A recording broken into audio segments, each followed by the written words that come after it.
श्रीगुरुभ्यो नमः। हरिः ओम।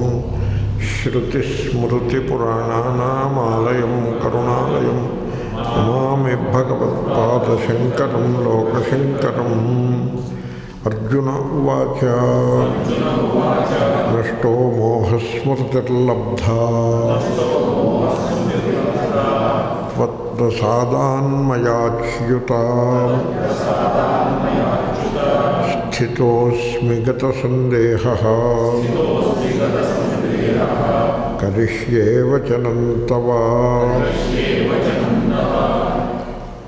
ఇక్కడ శంకర్లు ఏమంటున్నారంటే ఈ శ్లోకము ఆరంభంలో అంటే భగవద్గీత బోధ ఆరంభంలో అర్జునుని ప్రశ్న మోహము అనే మాట అక్కడ వచ్చింది.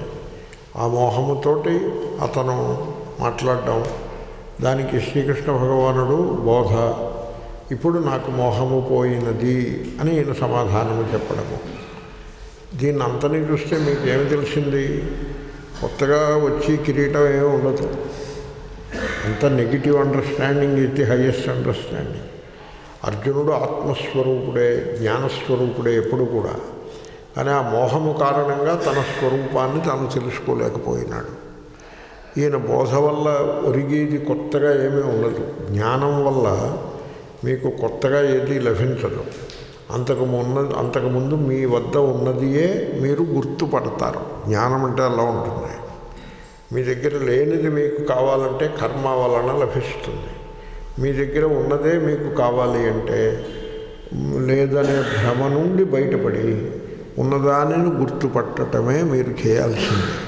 కాబట్టి భగవద్గీత మొత్తం అంతా కూడా ప్రారంభం మోహంతో ప్రారంభమైనది, అంతము మోహనాశముతో అంతమైనది. అంతే. అదే భాష్యకారులు అంటున్నారు. అనేనా మోహనాశ ప్రశ్న ప్రతివచనేన సర్వశాస్త్రార్థజ్ఞానఫలం ఏతావదేవ ఇది నిశ్చితం దర్శితం భవతి యత్ ఉత అజ్ఞానాసమ్మోహనాశః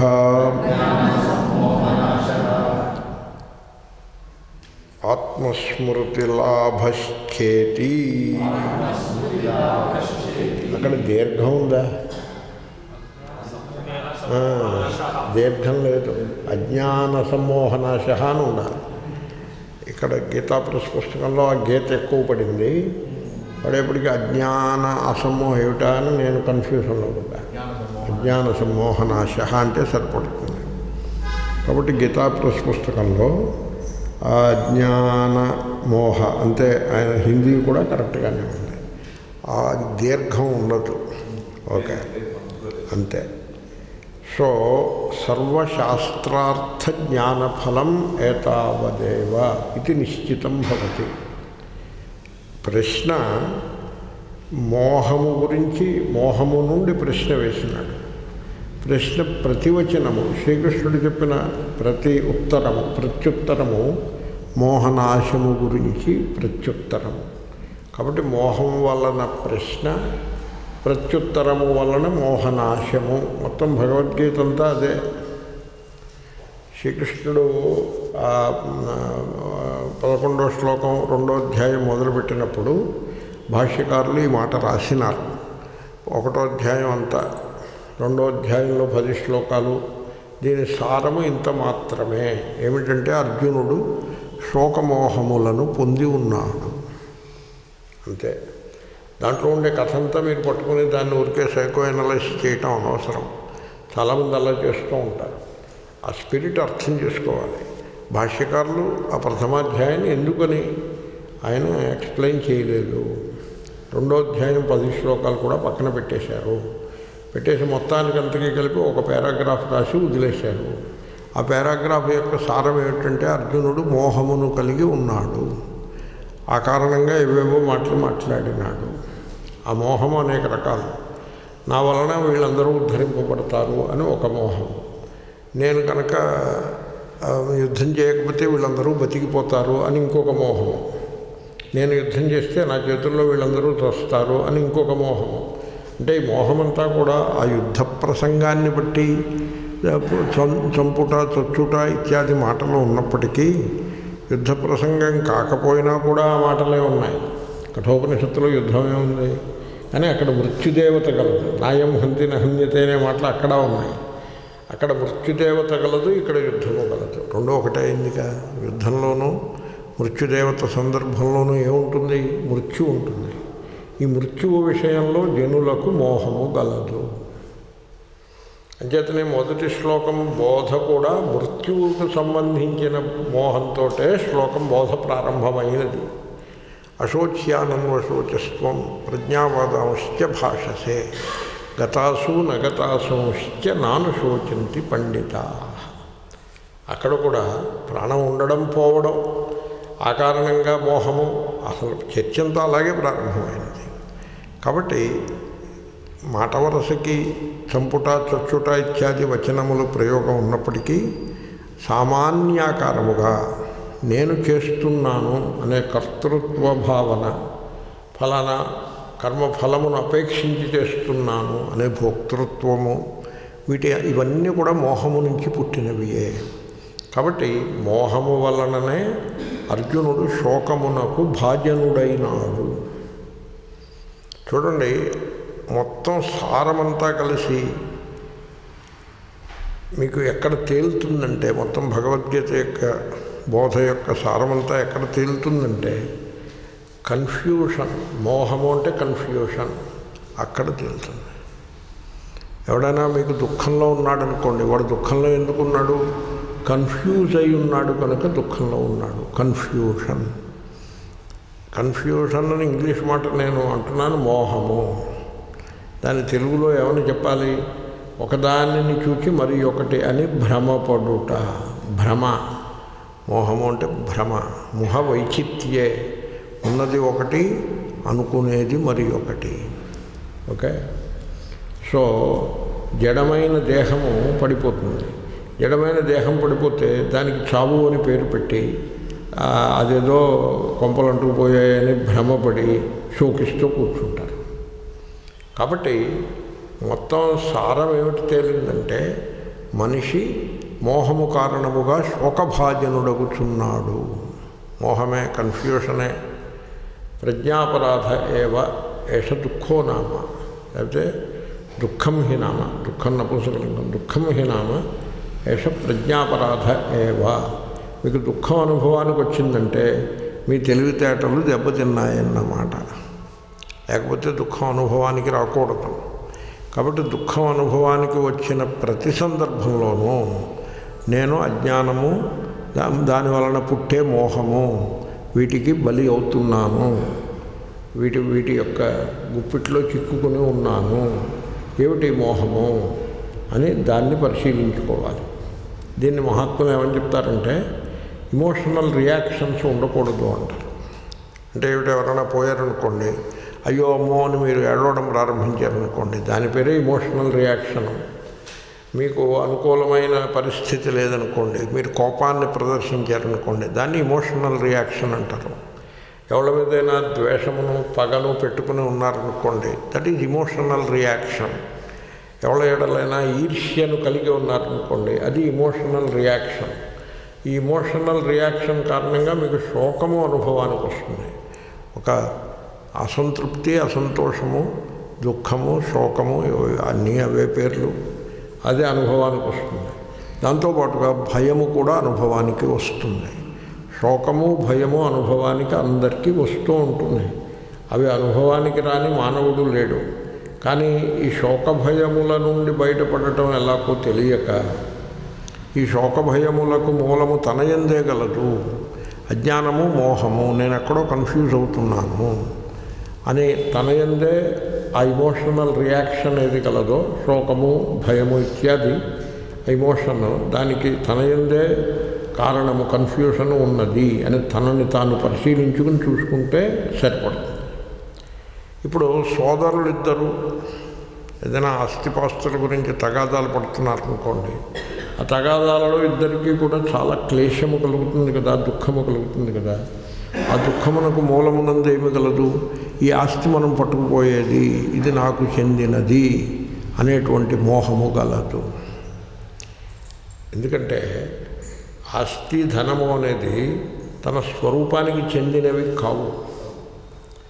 వీడు తానే దేహం అనుకుని ఆ దేహమునకు ఇవి కనెక్ట్ అయి ఉన్నాయనుకుని భ్రమపడి వీడు మోహము వలన దుఃఖమును అనుభవిస్తున్నాడు.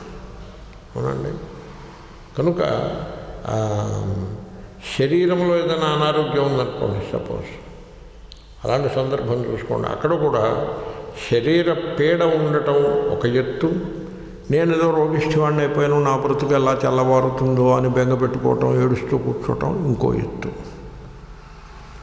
ఆ మొదటిది అది ప్రకృతి ధర్మము, రెండవది అజ్ఞానము, మోహము.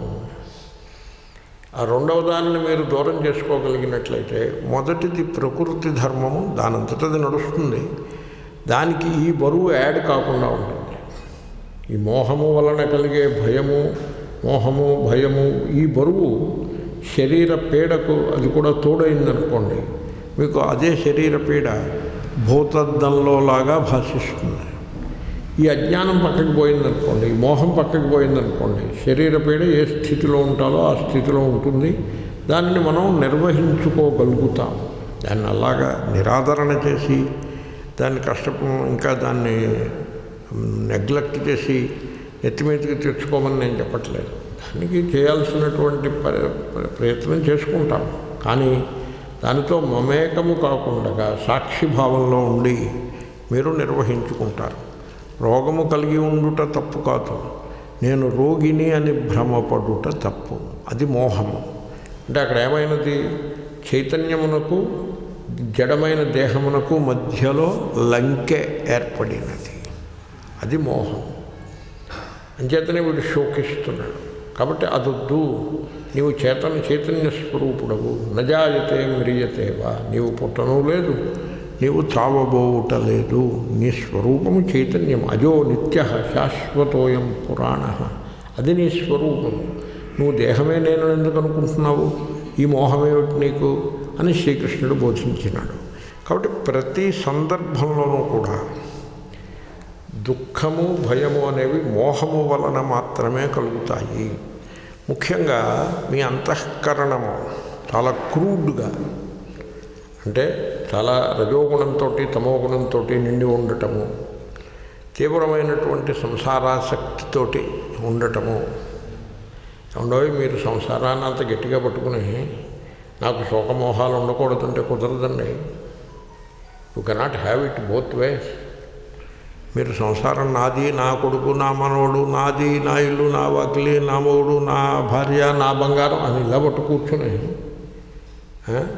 మరి అదంతా మోహమే.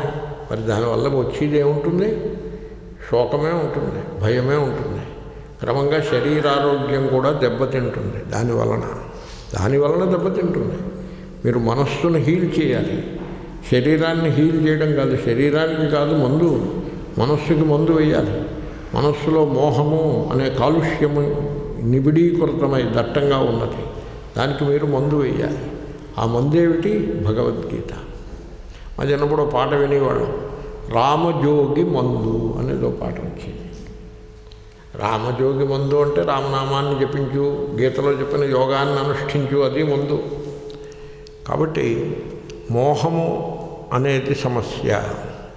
అంతఃకరణమునందు రజోగుణము తమోగుణము అధికముగా నుండుట, సత్వగుణము లేకుండుట, అంటే వైరాగ్యము లేకుండుట. దాంతో మీకు ఏమైపోతుందంటే ఘోరమైనటువంటి భ్రమలలో పడిపోతారు మీరు. చాలా భయంకరమైన భ్రమలలో పడిపోతారు. భ్రమలకి దృష్టాంతం చెప్పాను అనుకోండి, నేను మీరు ఏమనుకుంటారు, ఎప్పుడు చెప్పే మాట చెప్తున్నాడు అనుకుంటారు, ఈయన మామూలే కథ చెప్తున్నాడు అనుకుంటారు. అంతేగాని అయ్యో శాస్త్రాన్ని జాగ్రత్తగా తరచి చెప్తున్నాడని అలాగే తెలుసుకుంటారా? చెప్పమంటారా దృష్టాంతాలు?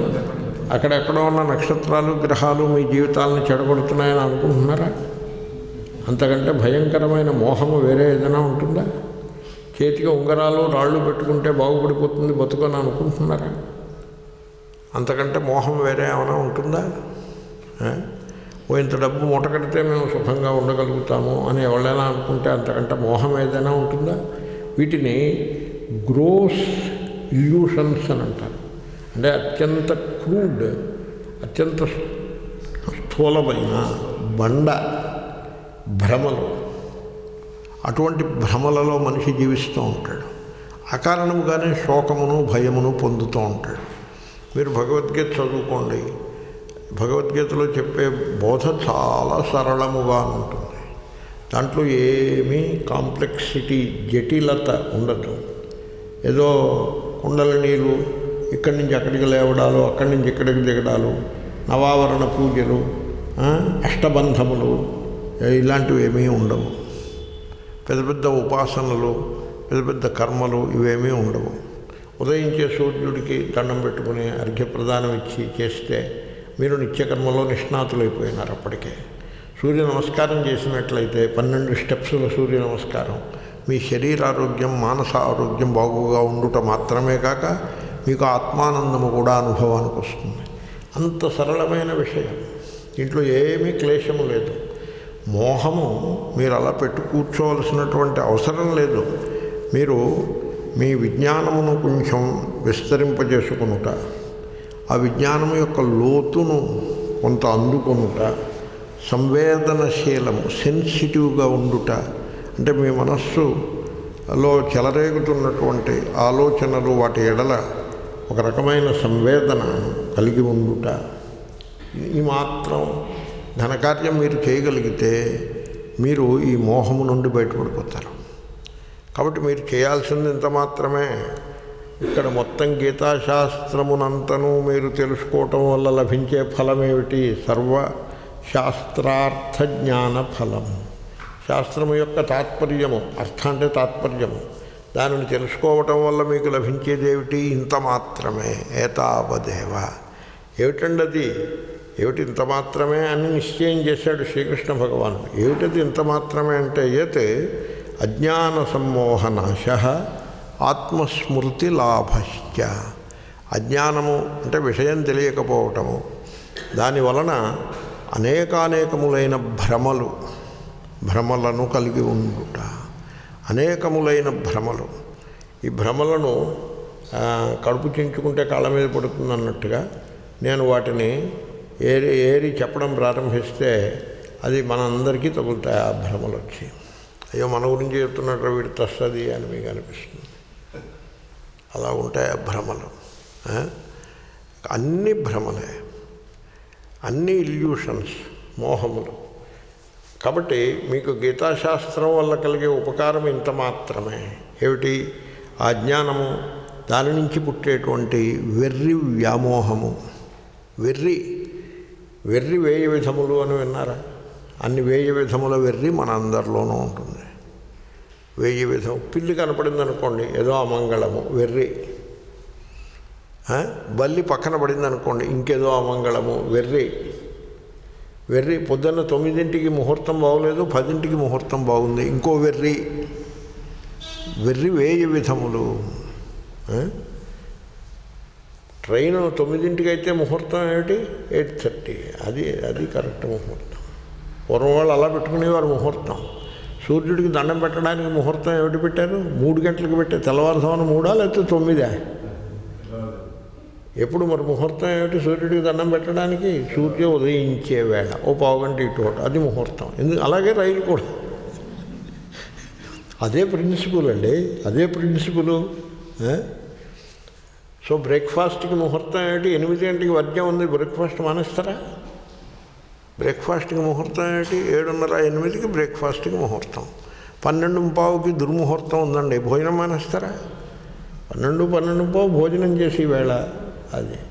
6 గంటలకి భగవద్గీత క్లాస్ ఉంది, అదే సమయంలో వర్జ్యం ఉంది. ఏం చేద్దాం ఇప్పుడు? కాబట్టి పిచ్చి కుదిరింది తలకు రోకలు చుట్టమన్నట్టు లేదు. ఈ వెర్రి 1000 విధముల వెర్రి మీకు ఎక్కడైనా ఇంత భగవద్గీత చదివారు, ఎక్కడైనా ఈ వెర్రి కనపడిందా మీకు? ఎక్కడైనా ఒక్కచోట శ్రీకృష్ణుడు చెప్పాడా? గ్రహాలు, నక్షత్రాలు, ముహూర్తాలు, దుర్ముహూర్తాలు, వర్జ్యాలు, గండకాలము, అమృతకాలము, గుళిక కాలము, నా తలకాయ కాలం, నీ తలకాయ కాలం, ఏమైనా ఒక్క మాట చెప్పాడా శ్రీకృష్ణుడు? వెర్రి 1000 విధములు. కనుక ఇది అంతా మోహము. ప్రేమ ఉండాలి, కరుణ ఉండాలి, అందరితోటి ప్రేమగా ఉండాలి, శత్రువును కూడా ప్రేమించే పెద్ద మనస్సు ఉండాలి, నిందాస్తుతులను సమానంగా స్వీకరించాలి అని ఎన్ని మాటలు చెప్పాడండి శ్రీకృష్ణుడు. ఆశ్చర్యమే వేస్తుంది. మొత్తం అంతా కూడా హోమోసెంట్రిక్, అంటే మానవుని హృదయమును కేంద్రముగా చేసుకుని 18 అధ్యాయాల గీతను నిర్మాణం బోధించి ఉన్నాడు.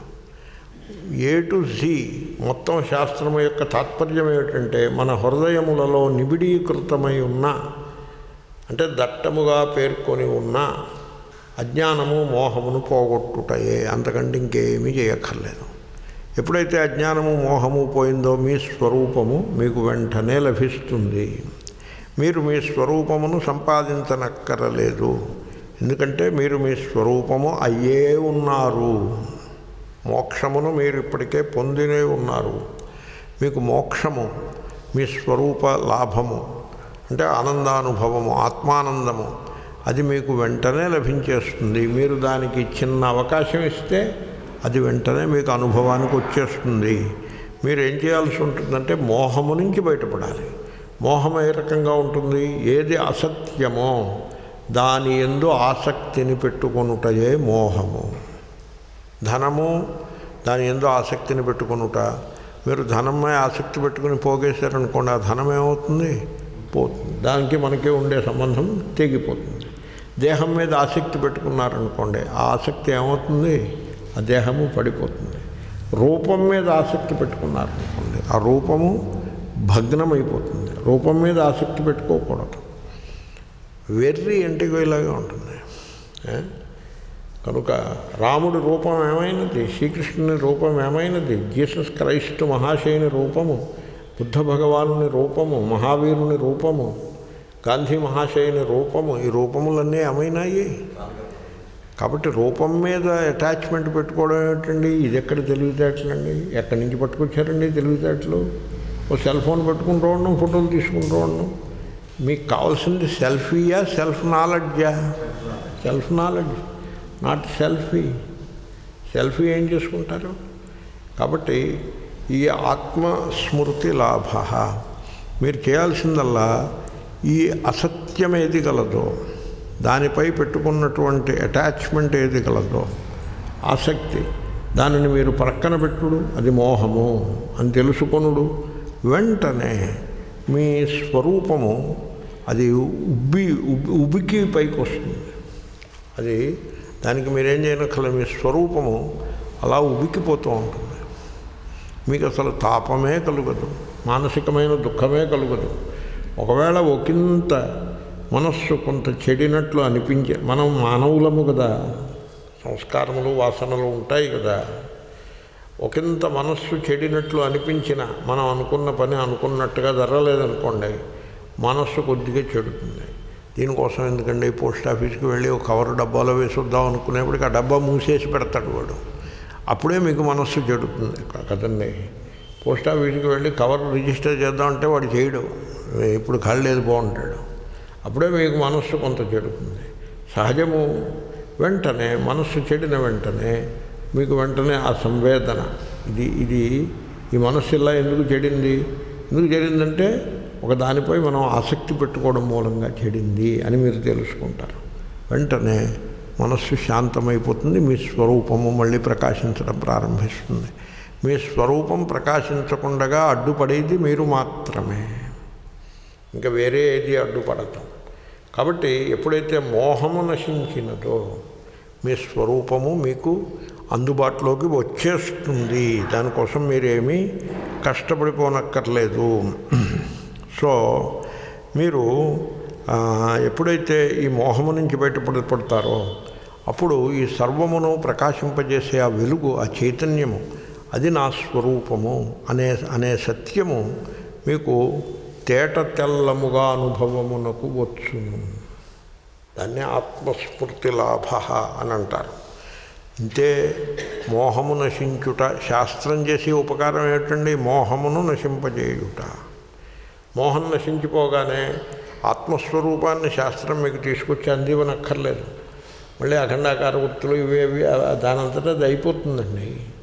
దాన్ని కూడా ఒక స్కీమ్ కింద మీరు పెట్టనక్కర్లేదు. మీరు మోహం సంగతి చూడండి.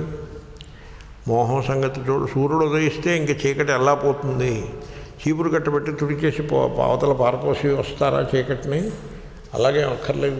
సూర్యుడు ఉదయిస్తే చాలు, దీపం వెలిగిస్తే చాలండి, చీకటి అదే పోతుంది.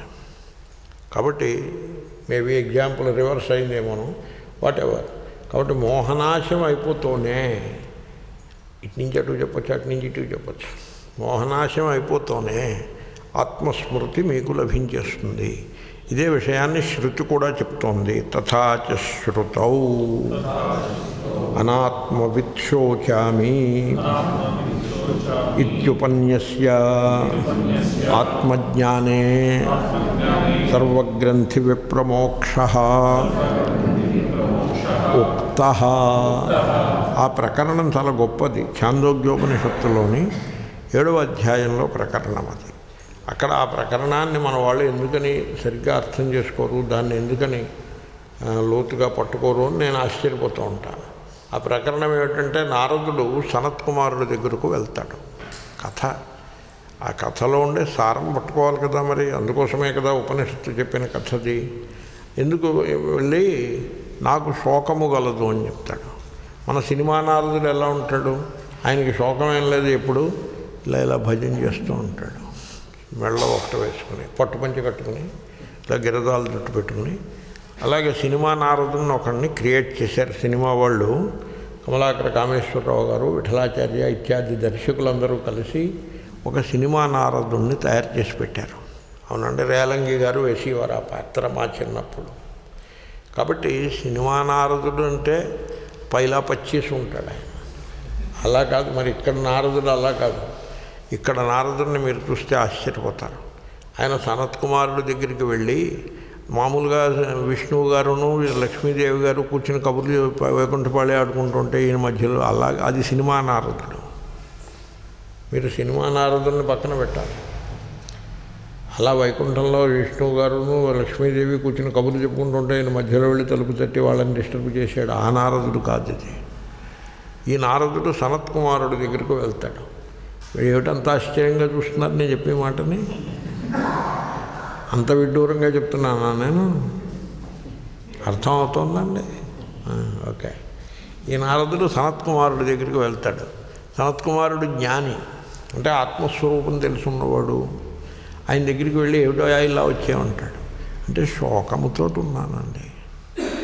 నీకు శోకం ఏమిటి అంటే, శోకము ఉన్నది, మరి కారణం ఏమైనా అర్థమైందా? అది కూడా విన్నాను. ఏమని విన్నావు? తరతి శోకం ఆత్మవిత్. ఆత్మస్వరూపాన్ని తెలుసుకున్నవాడు అంటే తనను గురించి తాను తెలుసుకున్నవాడు, అంతే. తనను తాను సరిగ్గా తెలుసుకున్నవాడు. దేహమునకు సంబంధించినది ఏది తాను కాదు అని తెలుసుకుంటే సరిగ్గా తెలుసుకున్నట్లు. మనస్సులో వచ్చిపోయేటువంటి ఈ సంకల్పములు, వాటి లక్షణములు, థాట్ ప్యాటర్న్స్ అంటారు. మనసులో ఏవో కొన్ని వాసనలు, సంస్కారములు ఫిక్స్ అయి ఉంటాయి. వాటిని బట్టి నేను ఇది, నేను అది అని అనిపిస్తూ ఉంటుంది. అది ఏమీ నేను కాదు అని తన స్వరూపము ఏది కాదో తెలుసుకుంటే తన స్వరూపము తానే అయి ఉంటాడు. తన గురించి తాను తెలుసుకోవాలి. లోకంలో జనులు దేవుణ్ణి తెలుసుకునే ప్రయత్నం చేస్తారు. మాకు దేవుడి గురించి చెప్పండి. సరే కూర్చోండి చెప్తాను.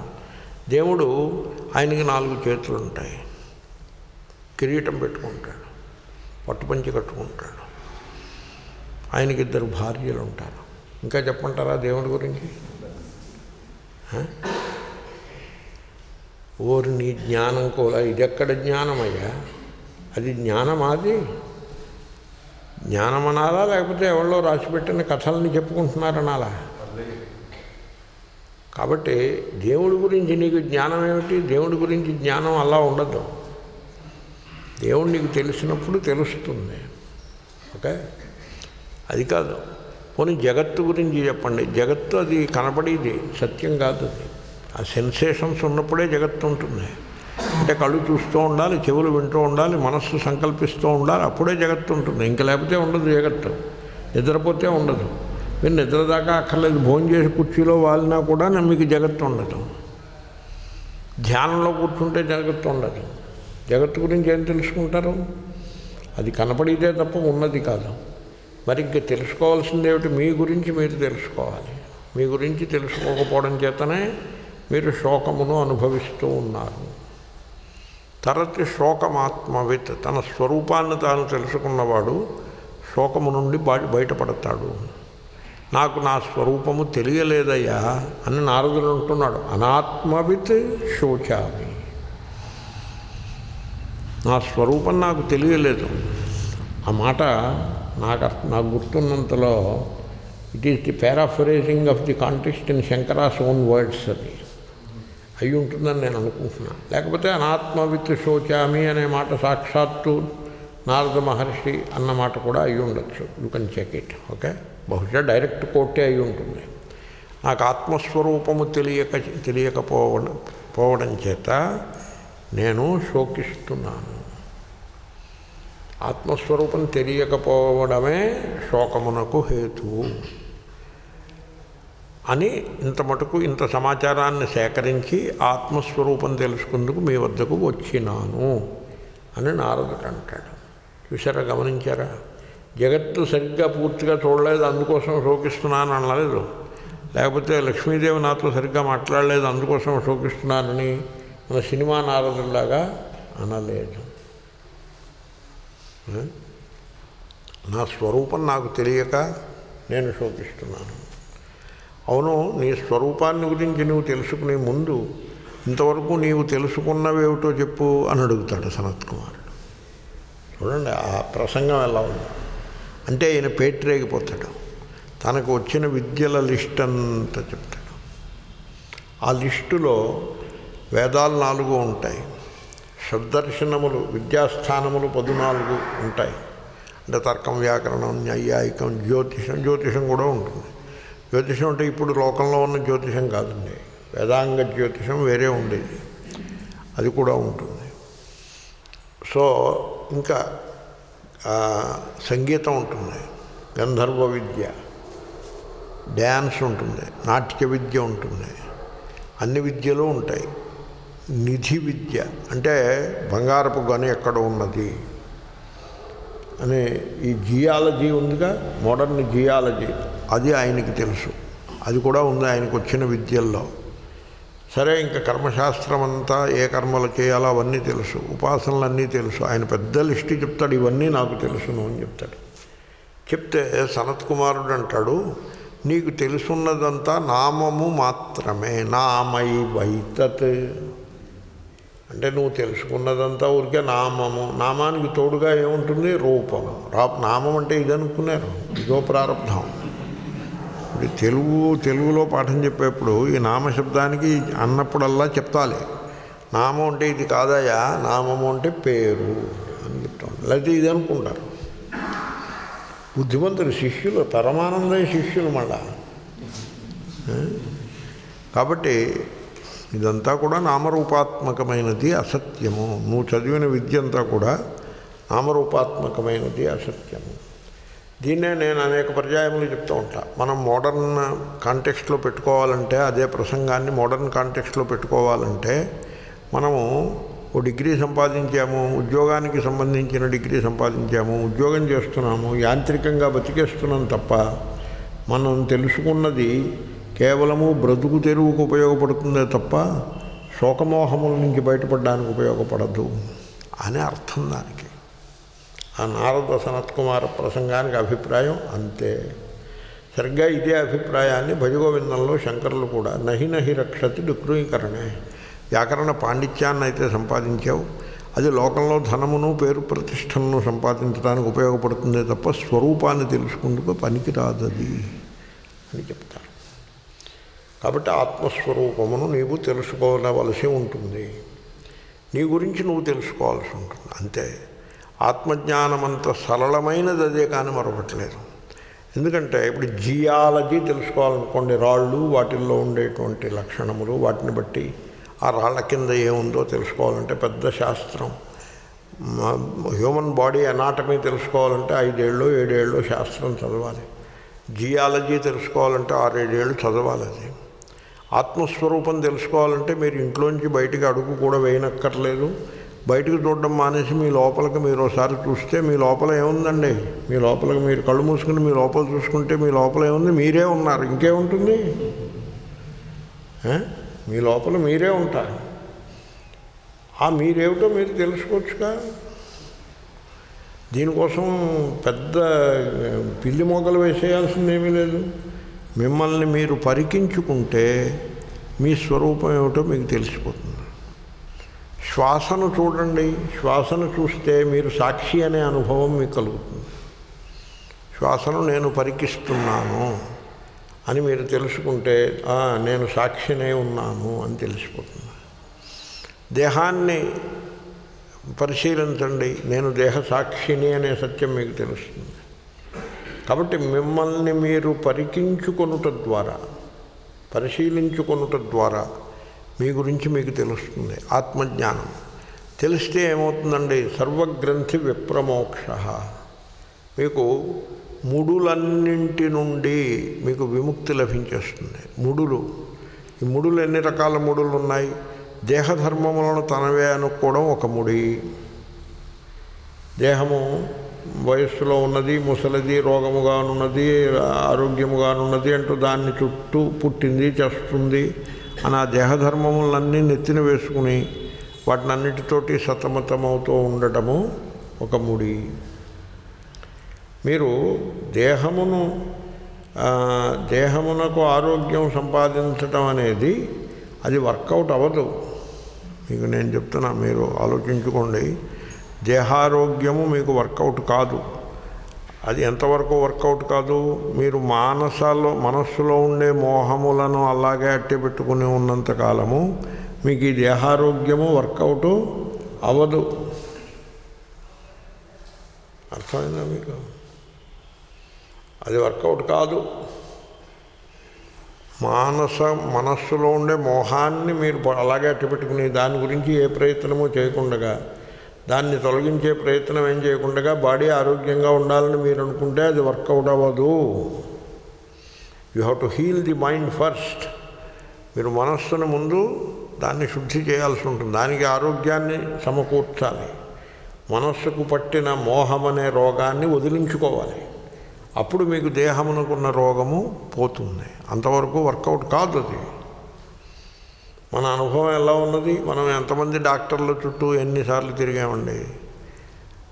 దేవాలయానికి ఎప్పుడైనా గుర్తొచ్చినప్పుడు వెళ్తారు. డాక్టర్ దగ్గరికి ప్రతిరోజు పోతూనే ఉంటారు ఏదో ఫైల్ పట్టుకుని. డాక్టర్ల చుట్టూ తిరిగి చెప్పులు అరిగిపోయినా కూడా ఆరోగ్యం మనకు అలాగా అందని రాని పండులాగే మిగిలిపోయింది. ఆరోగ్యం అది ఎప్పుడూ కుదరదు. అది నేను ఆరోగ్యవంతుడను అనే ఆ భరోసా, ఆ దిలాస ఎప్పటికీ చేజిక్కదు. అలా మందులు మింగుతూనే ఉంటారు. డాక్టర్ల చుట్టూ యాత్రలు చేస్తూనే ఉంటారు. కారణం ఏమిటి? మనస్సులో వ్యామోహము కలదు. మీరు మనస్సును హీల్ చేయకుండా దేహాన్ని హీల్ చేయటం కుదరదు. దేహమునందు నేను నాది అనే భ్రమ ఉన్నంతకాలము ఆ దేహము అది మీకు ఆరోగ్యాన్ని చిక్క పట్టుకోలేదు. అది అలాగే అది పోతూనే ఉంటుంది. అది కాబట్టి మనస్సుని మీరు హీల్ చేయాల్సి ఉంటుంది. కనుక దేహాభిమానము అనే ముడి మనస్సునందు కలదు. తర్వాత బాహ్యమునందలి పరిస్థితులు నా మనస్సుకు సుఖదుఖములను కలిగిస్తాయి అనే ముడి మీ మనస్సునందు కలదు.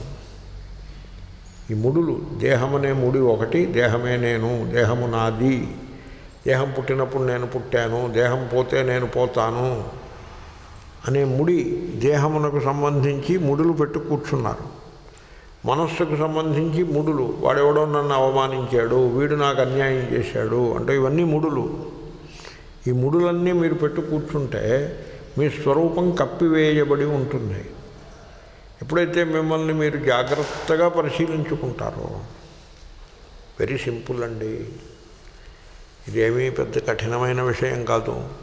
మీకేసి మీరు చూడండి, మీకు మొట్టమొదట ఏది తారసిల్లును? దేహము తారసిల్లును. ఇదిగోరా దేహము.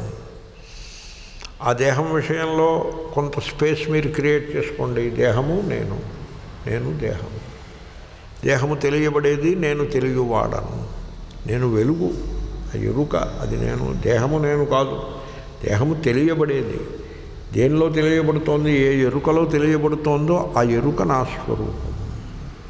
ఇంకొంచెం లోతులోకి వెళ్ళండి, రూపజ్ఞానము, శబ్దజ్ఞానము, ఈ సెన్సేషన్స్ ఉంటాయి.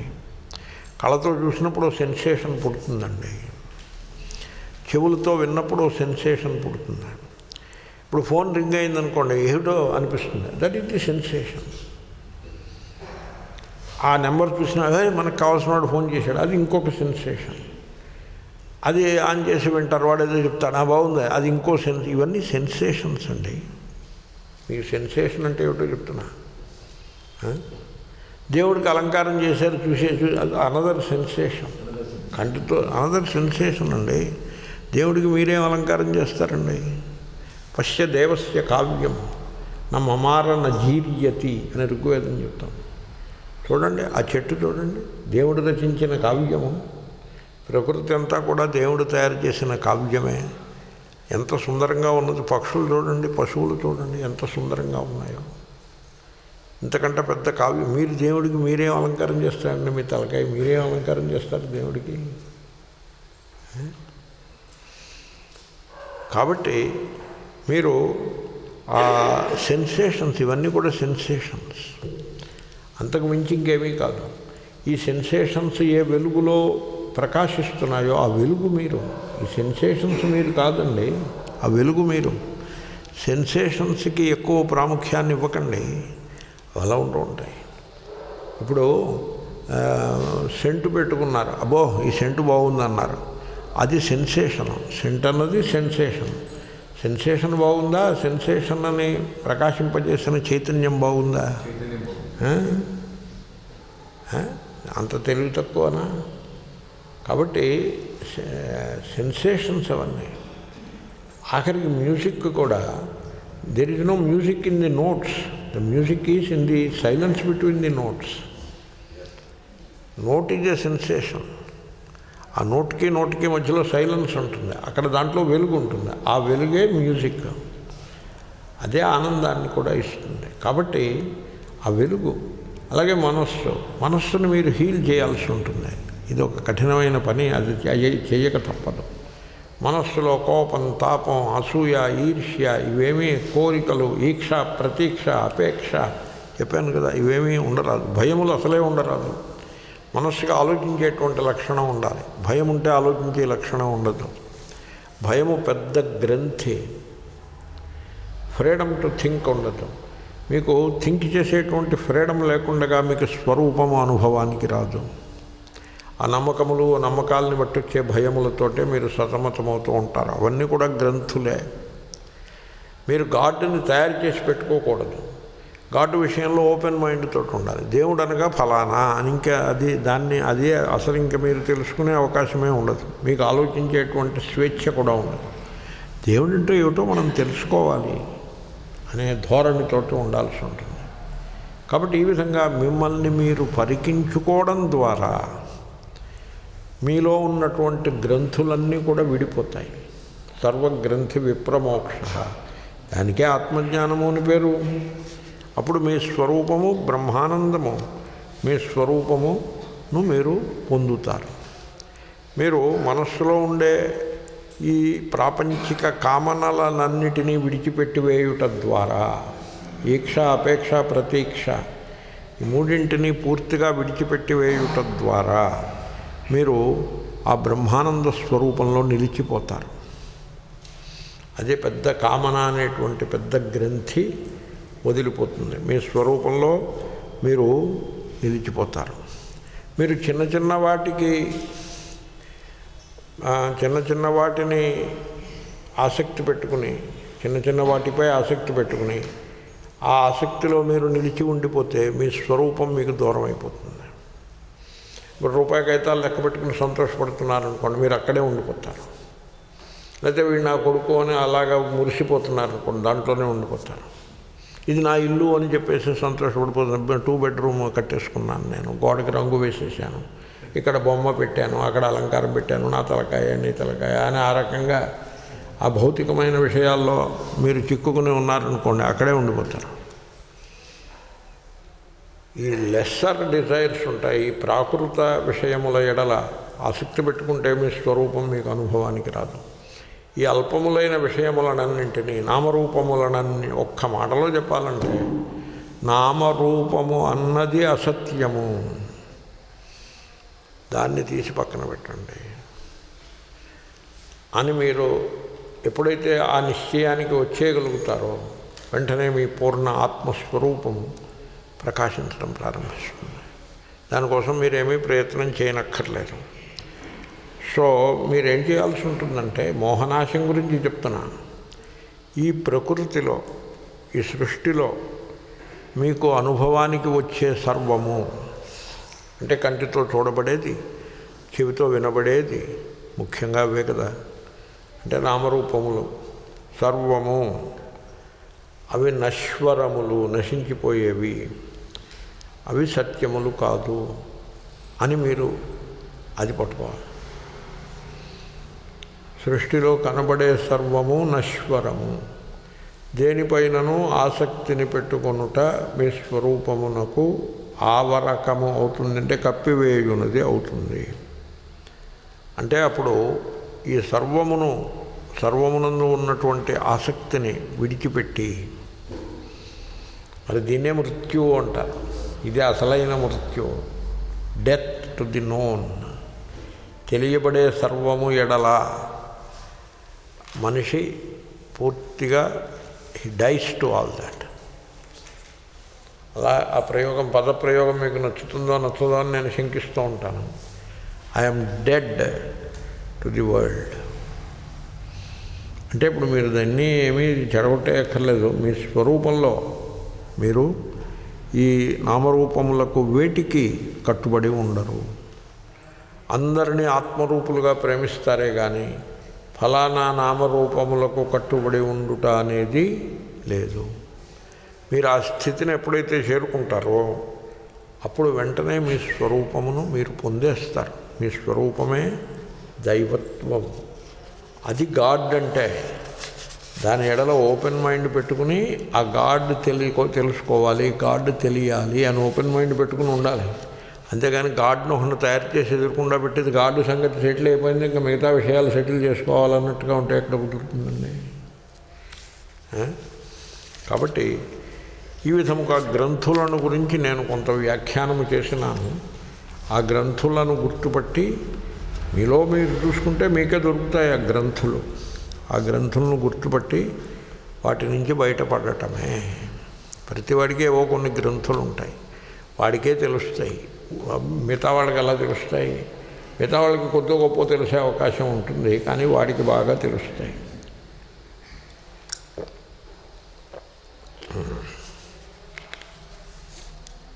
కాబట్టి తనను తాను పరికించుకుని ఆ గ్రంథుల నుంచి బయటపడుట. నేను చాలా చెప్పాను దీని గురించి. ఎంత చెప్పానో నాకే గుర్తులేదు. మళ్ళీ ఇంకా ఏం చెప్పాలో నాకే డౌట్ వస్తూ ఉంటుంది. విద్యతే హృదయ గ్రంథి. మీరు ఎప్పుడైతే మీ స్వరూపాన్ని పరికించుకుంటారో, మిమ్మల్ని మీరు తెలుసుకుంటారో, శ్రీకృష్ణ భగవానుడు చెప్పిన ఉపదేశాన్ని ఆకళింపు చేసుకుని మీ లోపల మీరు ఎప్పుడైతే సంవేదనశీలముతో పరిశీలించుకుంటారో అప్పుడు మీ హృదయమునందుండే ముడులన్నీ విడిపోతాయి. అవేమీ మిగిలి ఉండవు, విడిపోతాయి. విద్యతే అంటే పగిలిపోవడం కాదు, విడిపోవడం. కుండ పగిలిపోయిందన్నట్టుగా పగిలిపోవడం కాదు, విడిపోవడం. ఇప్పుడు ఇది ఎలా ఉందనుకోండి, ముడి. భిద్యతే అంటే విడిపోవడం, దాన్ని భిద్యతే అంటారు. ఓకే, అన్నాన్ని ఉడికించినప్పుడు, బియ్యాన్ని ఉడికించినప్పుడు ఆ బియ్యము గట్టిగా ఉన్న బియ్యము పలచగా అయిపోతుంది, శిథిలమైపోతుంది. అలాగర్థం. ఆ ముడులు పోతాయి. అదే మోక్షం అంటే అని ముండకోపనిషత్తు చెప్తోంది. తత్ర కో మోహః కశోకః ఏకత్వమనుపశ్యతః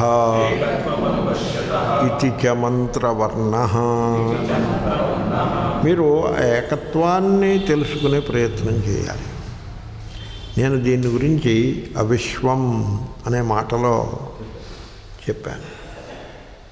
నేను పరికించుకున్నాను, బాగా వచ్చింది, బాగా చెప్పాము అని నేను అనుకున్నాను.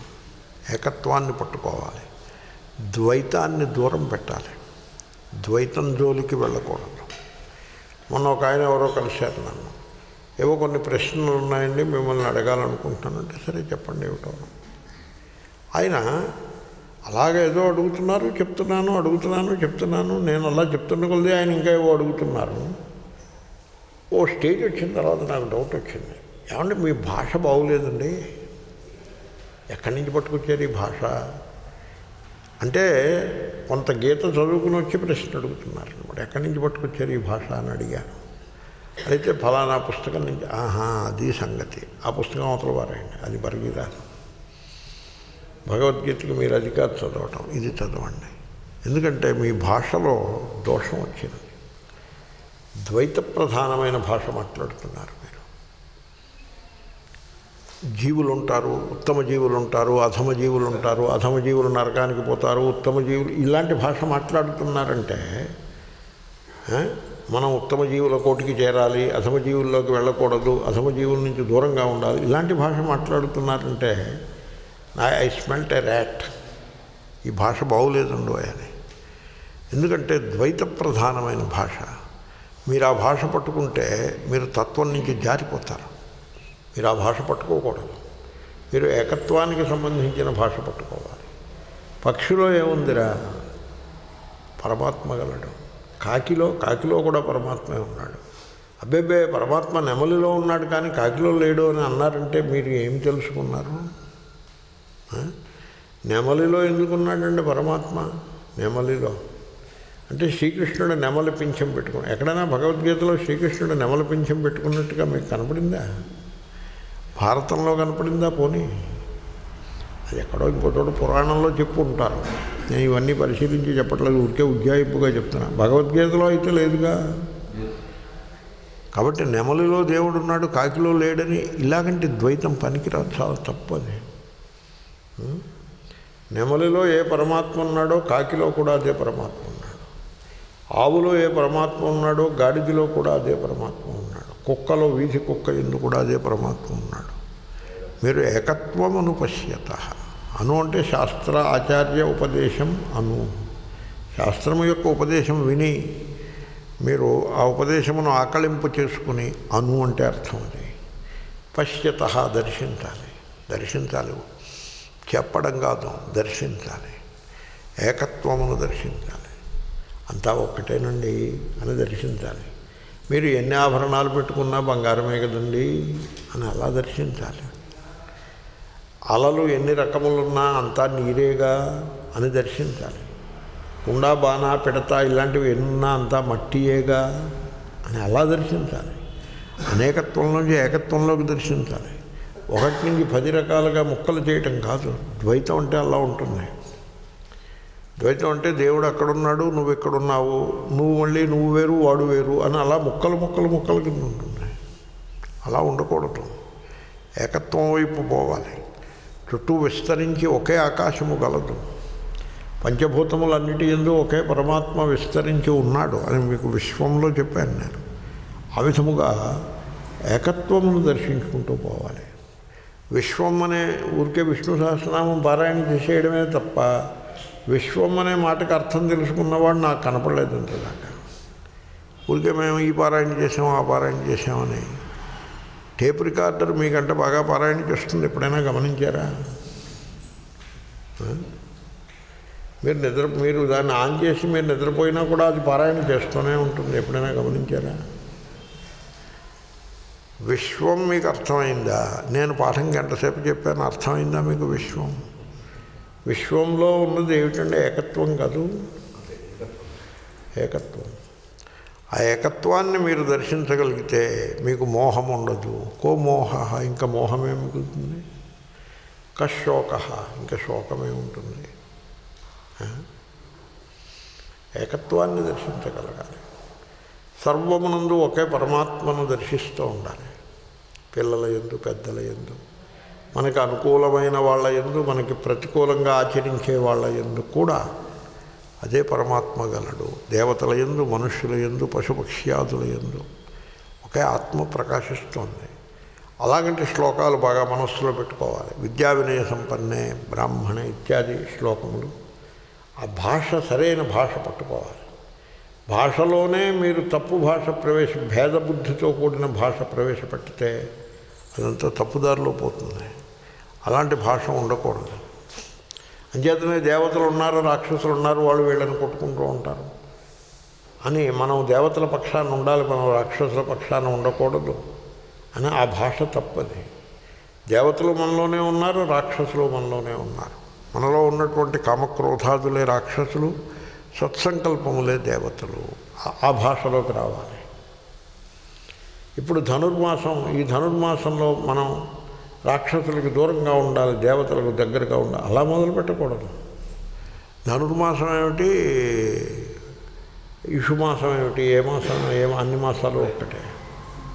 చలిగా ఉంటుంది, కొంచెం కప్పుకోవాలి, దానికి తగ్గట్టుగా జీవనశైలి మార్చుకోవాలి. కాలమునందు ఖండములే ఉంటాయి. దేవతలు వేరు రాక్షసులు వేరు అని పెట్టుకోకూడదు. అలాగంటే భ్రమలో పడిపోకూడదు. ఉరికేదో కథల్లో అలా ఉంటుంది. మనలోనే ఉన్నారు రాక్షసులు, దెయ్యాలు మనలోనే ఉన్నారు, దేవతలు మనలోనే ఉన్నారు.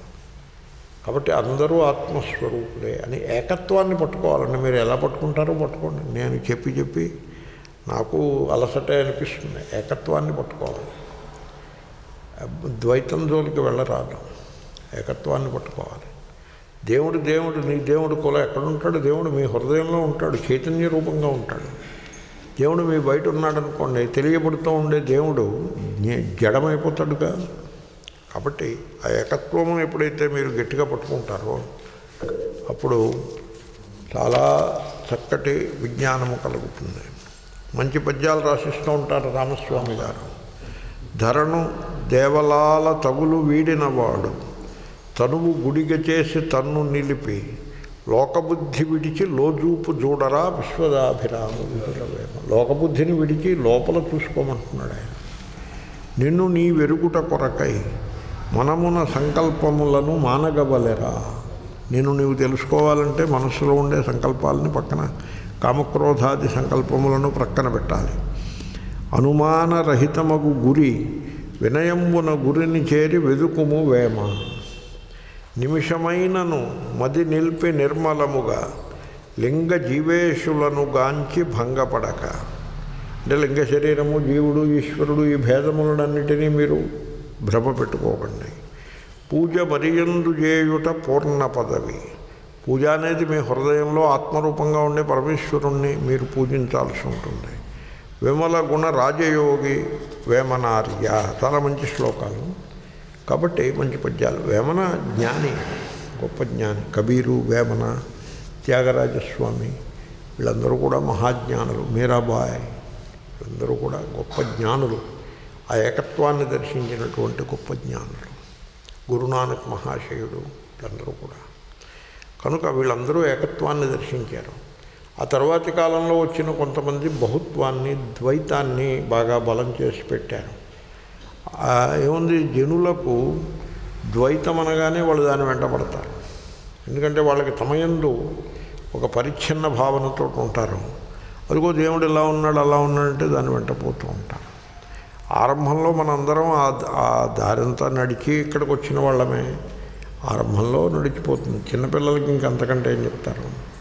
కాబట్టి చిన్నపిల్లలు ఎలా ఉంటారంటే, అగో మీ క్లాస్ టీచర్తో చెప్తానంటే భయపడతారు పాపం. 2వ తరగతి 3వ తరగతి పిల్లలకి క్లాస్ టీచర్ ఒకళ్ళు ఉంటారు. ఏదో ఆ క్లాస్ టీచర్తో చెప్తానంటే భయపడతారు. క్లాస్ టీచర్తో ముందు భయం ఉంటుంది, తర్వాత ప్రేమ వస్తుంది. సబ్జెక్టు చదువుకుంటుంటే ప్రేమ వస్తుంది, సబ్జెక్టు తెలియకపోతే భయం. దేవుడు అంతే, దేవుడు అంతే. నేను అమెరికాలో ఒక తల్లి వాళ్ళ పిల్లవాడిని అలర్ట్ చేస్తుంటే, stop, keep quiet, otherwise I will tell ప్లాసీ. ప్లాసీ అనే ఎవరండి, హూ ఇస్ దిస్ ప్లాసీ అని అడిగాను. క్లాస్ టీచర్ అండి. ఓ అలాగా. అంటే ఆ పిల్లవాడు చక్కగా బుద్ధిమంతుల్లో కూర్చున్నాడు. ఆ తర్వాత మళ్ళీ ఇంకో 5 ఏళ్ల తర్వాత ఆ ప్లాసీ అంటే అతనికి, ఆ పిల్లవాడికి అనురాగం ఏర్పడుతుంది. మంచిగా పాఠం చెప్తుంది. చెప్పు, నాకేమీ భయం లేదని భయం పోతుంది. భయం పోయి దాని స్థానంలో ప్రేమ డెవలప్ అవుతుంది. అలాగే భగవంతుని విషయంలో కూడా మనం ఆ దిశలన్నీ దాటుకుని వచ్చాము. ఆ ఏకత్వంలోకి చూడాలి, ఏకత్వాన్ని భావన చేయాలి. సర్వకాలముల యందు కూడా నాచే బయట దర్శింపబడుతూ ఉన్న పరమాత్మ వాస్తవంలో నా హృదయంలో ఆత్మచైతన్య రూపముగా గలడు అని. ఆదిత్య హృదయము అనే పుస్తకం ఉంటుంది, పేరు విన్నారా? ఆదిత్య హృదయము అంటే అర్థం ఏంటంటే దాని పేరు చూడండి. ఆదిత్య మండలమునందు ఏ పరమాత్మ గలడో వాడే హృదయమునందు గలడు అని దాని ముఖం చూస్తే తెలియట్లేదండి. దాని పేరు ఎలా ఉందో. అక్కడ దేవుడు వేరు, ఇక్కడ జీవుడు వేరైతే ఈ ఆదిత్య హృదయం ఏమిటి? ఇప్పుడు ఆదిత్య హృదయం ఉండకూడదు, ఆదిత్య పూజనో ఏదో ఉండాలి కదా. కాబట్టి ఏకత్వం అనుపశ్యత. మీరు ఎన్ని రకాలుగా చూసుకున్నా ఏకత్వాన్ని బాగా పట్టుకోవాలి అని మంత్రము చక్కగా చెప్పుచున్నది. అయిపోయింది, అక్కడితో బోధ పూర్తి అయిపోయింది. ఇంకేం మిగిలింది? అథ ఇదానీం త్వచ్ఛాసనే స్థిత అస్మి. అస్మి శాసనము అంటే ఆజ్ఞ కాదు. నీవు చెప్పిన వచనముల యందు నేను గట్టిగా నిలిచి ఉన్నాను. శంసనాత్ శాస్త్రం ఇది, నాట్ శాసనాత్ శాస్త్రం. శాసనము అంటే ఆజ్ఞని కాదు, నీవు చెప్పిన బోధ. దీనికి మేము మన వేదాంత మర్యాదలో కూడా విధి అని అన్నప్పుడు, విధి అనే మాట కర్మకి వర్తిస్తుంది కదా, జ్ఞానానికి వర్తించదు. కానీ అక్కడక్కడ భాష్యకారులు విహిత, జ్ఞానం విహితం అని అంటూ ఉంటారు. అంటే జ్ఞానం విహితం అంటే జ్ఞానం ప్రదర్శితం అని అభిప్రాయం. ఇది ఇలా తెలుసుకొని విధి ఒక శాసనం అయితే కాదు. కాబట్టి ఆచార్యుడు అలా చెప్తాడు. శిష్యుడి వైపు నుంచి మీ మాటను నేను జవదాటను అని అనడంలో తప్పు కూడా లేదు. అర్జునుడు కదా అంటున్నాడు, నీ ఉపదేశము నాకు తెలిసినది, నీ ఉపదేశమును నేను జవదాటను. నీవు చెప్పినట్లుగా నీవు చెప్పిందంతా తెలుసుకుని దానికి తగ్గట్టుగానే నేను చేసుకుంటున్నాను అని అర్జునుడు అంటున్నాడు. సందేహములన్నీ తొలగిపోయినవి. గత సందేహ ముక్త సంశయ. నా సందేహములన్నీ తొలగిపోయినవి. ఇంకా కథలోకి వచ్చాం, ఉపదేశం పూర్తయింది, కథలోకి వస్తున్నాం. కరిష్యే వచనం తవా. నీవు చెప్పిన బోధ నాకు బాగా ఆకలింపైందయ్యా, నీ బోధకు తగ్గట్టుగానే నేను చేస్తాను. అంటే ఏమిటి? నీ కర్తవ్య కర్మను నువ్వు చేయమని చెప్పాడు. నీ కర్తవ్య కర్మని చేయమని చెప్పాడు. నీ డ్యూటీని నువ్వు చేయమని చెప్పాడు. నేను కర్తను భోక్తను అనే రెండు పెట్టుకోకుండా, నేను ఈ కర్మ చేస్తే నాకే ఫలం వస్తుంది అని చూసుకోవద్దు. ఈ కర్మ నాకు కర్తవ్యమా కాదా అంత మాత్రమే చూసుకో. నాకు కర్తవ్యము కాబట్టి నేను చేసుకుంటూ పోతాను అనే ధోరణి పెట్టుకుని ఉండవలసినది అని చెప్పాడుగా. నేను నీ ఉపదేశమునే అనుసరించబోతున్నాను. అహం త్వత్ప్రసాదాత్ కృతార్థ. నీ అనుగ్రహము వలన నేను కృతార్థుడనైనాను. ఇది ఎలాగంటే, ఏదైనా ఒక మ్యాథమెటిక్స్లో పార్ట్ మీకు తెలియలేదనుకోండి, గురువు గారి దగ్గరికి వెళ్తారు, టీచర్ దగ్గరికి, నాకు ఇది తెలియట్లేదండి స్టెప్స్ ఎలా వచ్చాయో అంటే, అదేముందిరా కూర్చోని ఆయన పాపం వేసి చూపిస్తాడు. ఓహో ఇదా, ఇంతేగా అని, అయ్యా మీరు బోధించినది నాకు చాలా సరళంగా నాకు తెలిసిపోయిందండి అని మీరు దండం పెడతారు. సహజమే కదండి. ఇప్పుడు secant square theta into కొసీకెండ్ square theta is equal to secant square theta plus కొసీకెండ్ square theta అని. అది ఎలా కుదురుతుందండి? 2 × 3 ఈజ్ ఈక్వల్ టు 2 + 3 ఎలా అవుతుంది? ఇంటూకి ప్లస్కి తేడా ఉండద్దా? మరి ఇంటూ అంటే ఒక మీనింగు, ప్లస్ అంటే ఇంకో మీనింగ్. ప్లస్ అంటే కలుపుకోవాలి, ఇంటూ అంటే గుణించుకోవాలి. ఇది ఎక్కడ ప్రారంభం అండి? గుణించింది నువ్వు కలిపింది ఒకటే అంటున్నారు ఏమిటి అని డౌట్ వాడికి. ఇలా రారా కూర్చో అని దాన్ని విడదీసి ఇదేమిటి ఇదేమిటి అని జాగ్రత్తగా విడదీసి 1/cos² తీటా 1/sin² తీటా వేయి. తర్వాత డినామినేటర్కి అప్పుడు ఏమొచ్చిందో చూడు, అవునండి ఇదేది ఒకటే అంటాడు. అలా మరి అప్పుడు మనస్సుకి ఆనందం కలుగుతుంది కదండి. కరిష్యే వచనం తవ గత సందేహ. నీ అనుగ్రహము వలన నా సందేహములన్నీ తొలగిపోయినవి. అది ప్రసాదము అంటే. త్వత్ప్రసాదాత్. మళ్ళీ ప్రసాదము అనే మాట వచ్చింది. మళ్ళీ ప్రసాదం అనే మాట వచ్చేసింది చూడండి. ప్రసాదం అనేప్పటికీ మళ్ళీ మీరు అరటిపళ్ళు తీసుకొచ్చేస్తారు, నేను మీకు అందరికీ ప్రసాదం ఇచ్చేస్తాను. అలాగే కాదు, అరటిపళ్ళు తీసుకురావడం తప్పేం కాదు, ఇవ్వడం కూడా తప్పేం కాదు, కానీ అవసరం లేదు. కరోనా టైం కదా, ఊరికే మనం సోషల్ డిస్టెన్సింగ్ అది మెయింటైన్ చేసుకోవటం అవసరం. ఇంకా కరోనా వదిలిపోలేదండోయ్. మళ్ళీ ఓమిక్రాన్ అని ఇంకో పేరుతో ఏదో వచ్చింది. మనం ఇంకా కాషస్గా ఉండాల్సి ఉంటుంది. ఇది కూడా ఒక రకమైన, దీన్ని కూడా పాజిటివ్గా తీసేసుకోవటం, సోషల్ డిస్టెన్సింగ్ మెయింటైన్ చేసుకోవటం, ఊరికే పెళ్ళిళ్ళు పేరెంటాలు ఉండటం, చోట చేరడం, కబుర్లు చెప్పుకుంటూ ఉండడం మానేయటం, అనవసరపు ప్రయాణాలను తగ్గించేసుకోవటం. ప్రయాణాలే మానేస్తే మరీ మంచిది. ఏకాంతమునందుండుట, చక్కగా పుస్తక పఠనము, ధ్యానము భగవంతుడు ఇచ్చిన ఒక అవకాశంగా స్వీకరించి ఆ ఓమిక్రాన్ దేవతకు నమస్కారం చేసి మనం చక్కగా ఏకాంతమునందు ఉండుట, సోషల్ డిస్టెన్సింగు, మాస్క్ పెట్టుకొనుట, చేతులు కడుగుకొనుట, ఈ మూడు కూడా పాటిస్తూ ఉండాలి. మేము చిన్న కార్యక్రమం పెట్టుకున్నాం రేపు వచ్చే మంగళవారం నాడు. కానీ తెలంగాణలో ఓమిక్రాన్ విజృంభిస్తోంది అనే వార్త చూసి ప్రభుత్వం వాళ్ళు సలహా ఇచ్చారు, ప్రస్తుతానికి పెళ్ళిళ్ళు పేరెంటాలు పెట్టుకోవద్దండి అని సలహా ఇచ్చారు. ఆ సలహాను పాటించి ఆ కార్యక్రమాన్ని వాయిదా వేసుకున్నాం. మనం ఈశ్వరుని యొక్క ఇచ్ఛను మనం గౌరవించడం నేర్చుకోవాలి, తగిన శ్రద్ధ తీసుకోవాలి. కాబట్టి anyway, that is a digression. Coming back to the point, నీ యొక్క అనుగ్రహము వలన నేను కృతార్థుడనైనాను. ఇప్పుడు అర్జునుడికి కొత్తగా ఏం వచ్చి పడింది ఒళ్ళోను? ఏమీ రాలేదు. ఏమొచ్చిందండి? ఇంకా అసలు యుద్ధమే ప్రారంభం కాలేదు, యుద్ధంలో విజయం రాలేదు, యుద్ధమే మొదలు కాలేదు. కానీ మోహము తొలగిపోయినది. నేను చచ్చిపోతానేమో, నాకు విజయం లభిస్తుందో లభించదో, నా చేతుల్లో వీళ్ళు తొస్తారేమో అనే మోహము తొలగిపోయినది. మేము ఇప్పుడు వీళ్ళందరూ పోతే తద్దినాలు ఎవరు పెడతారో అతనికి అదో భయం, ఆ మోహం ఎవడో ఒకడు పెడతాడు తద్దినం. బ్రహ్మ కంటే అహం బ్రహ్మాస్మి అని తెలుసుకోవాలి, కానీ నేను చచ్చిపోయిన తర్వాత తద్దినం ఎవడు పెడతాడో అని ఈ ఛాదస్థం ఏమిటి, ఈ భ్రమ ఏమిటి? కాబట్టి అనేక రకములైన మోహములు తొలగిపోయినవి కేవలము శ్రీకృష్ణ భగవానుని యొక్క అనుగ్రహము వలన. అంటే ప్రేమ ఉండాలి కదండి. ప్రేమ లేకపోతే ఎన్నెన్నో మంచి విషయాలు ఎందుకు చెప్తాడు? ఆ ప్రేమ వలన నాకు విషయము తెలిసినది. దానికే ప్రసాదము అని పేరు. ప్రసాదము అంటే అనుగ్రహము. ప్రసాదం అంటే స్వీట్లు అవి కాదు. ఈ స్వీట్లు అవి ప్రసాదము అన్నది ఎప్పుడు వచ్చిందో చెప్పంటారా? సుమారు 2-3 శతాబ్దాల క్రితం ఆరంభమైనది, అంతకంటే ముందు లేదు. ఎక్కడా కూడా రామాయణంలోనూ మహాభారతంలోనూ పూజలు చేసి ప్రసాదాలు పంచిపెట్టినట్టుగా మీకు సూచనలు ఏమీ కనపడవు.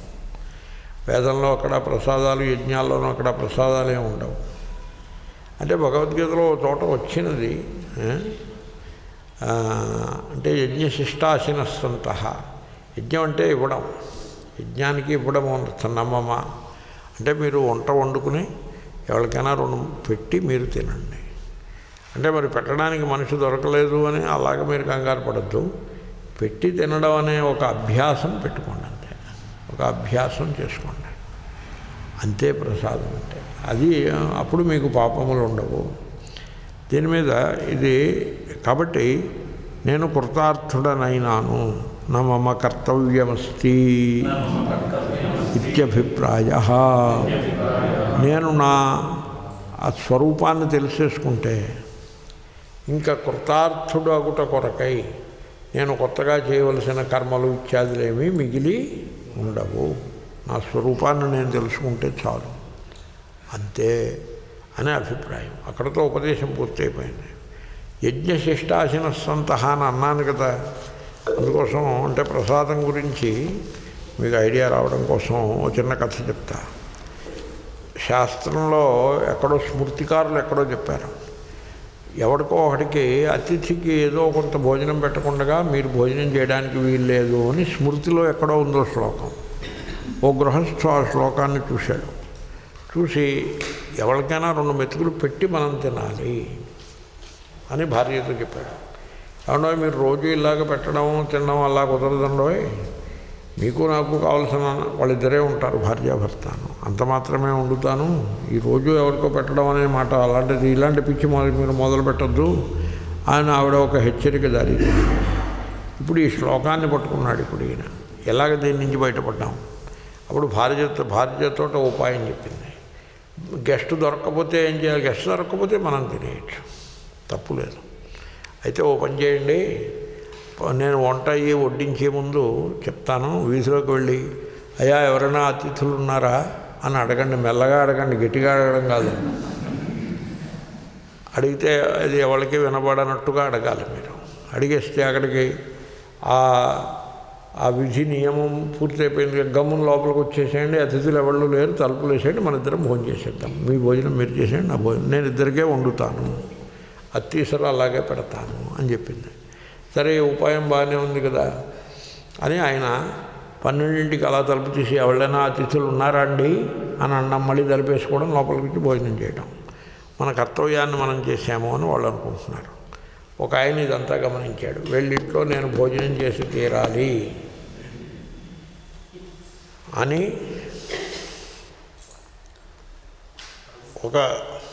ఒక పంతం బట్టి, ఒక వ్రతం బట్టి ఆయన ఆ పిట్టగోడ వెనకాల దాముకున్నాడు.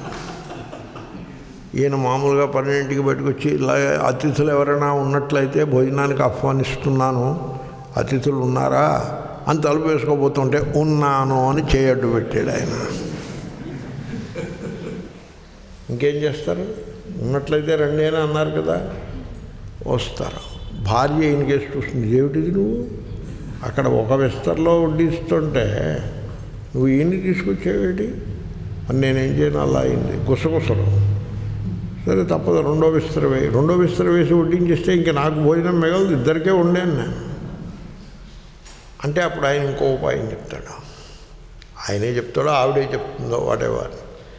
భార్యాభర్త కలహించుకుంటూ ఉంటే అతిథి వాళ్ళ ఇంట్లో భోజనం చేయకూడదు అని స్మృతికారుల వచనం ఇంకొకటి ఉంది. అది ఆయనకి తెలుసునని ఆశించి 2 విస్తరలలోనూ వడ్డించి వీళ్ళు దెబ్బలాడుకోవడం ప్రారంభిస్తారు భార్యాభర్త.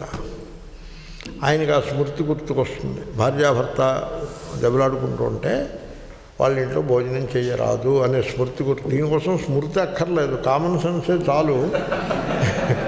ఆయన స్మృతి కూడాను.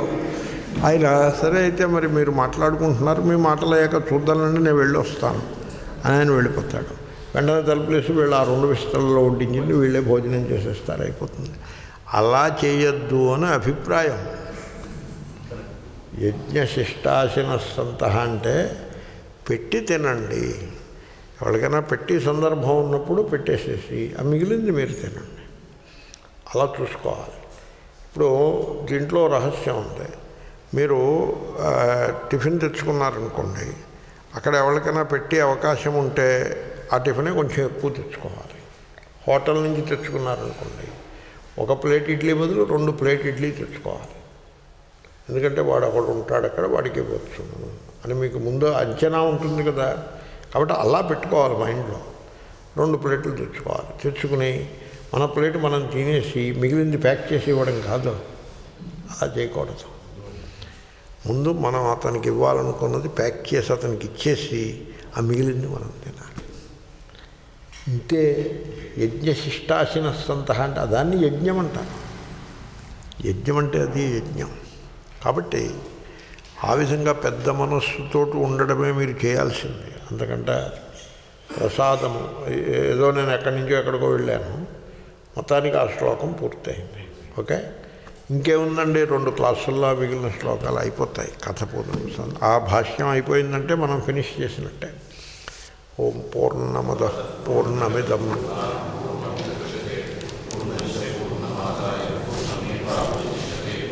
ఓం శాంతి శాంతి శాంతి. ఓం త్ర్యంబకం యజామహే సుగంధిం పుష్టివర్ధనం. ఉర్వారుకమివ బంధనాన్ మృత్యోర్ముక్షీయమామృతాత్.